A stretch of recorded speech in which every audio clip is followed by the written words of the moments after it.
নমস্কার, আপনাদের সকলকে স্বাগত জানাই চ্যানেল রূপা মুখার্জিতে। চাকরি হারারা তাদের মতো লড়াই করছেন, কখনো এসএসসি অফিস ঘেরাও করছেন, কখনো শিক্ষামন্ত্রীর দরবারে ঘুরছেন, কখনো মুখ্যমন্ত্রীর দরবারে ঘুরছেন, কখনো দিল্লি যাচ্ছেন, দিল্লিতে গিয়ে ধর্ণা দিচ্ছেন, কিন্তু আদৌ সেখানে কিছু হয়নি।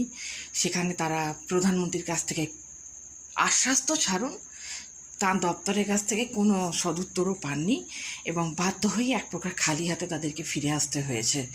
এবং এত কিছুর মধ্যেও আমি ঠিক বুঝে উঠতে পারছি না কিভাবে এসএসসি দপ্তরে পিৎজা এবং বিরিয়ানির অর্ডার যাচ্ছে, যখন কাতারে কাতারে শয়ে শয়ে বিক্ষোভকারীরা অভুক্ত অবস্থায় কেবলমাত্র জল খেয়ে ও ন্যূনতম খাবার খেয়ে রাতভর ঘেরাও করে রয়েছেন।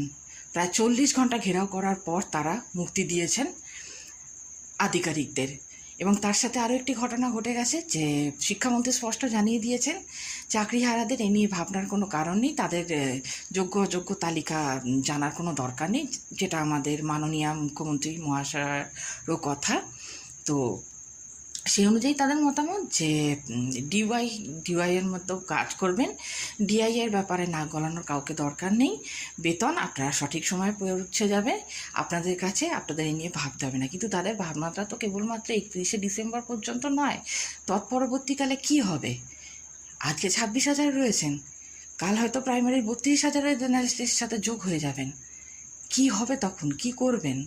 স্কুলগুলোর শিক্ষা ব্যবস্থার কথা ছেড়েই দিন, পার্শ্ব শিক্ষকরাও নেমে পড়েছেন বেতন বাড়ানোর আন্দোলনে। অতএব সব মিলিয়ে অবস্থা কিন্তু খুব একটা সুবিধের নয়।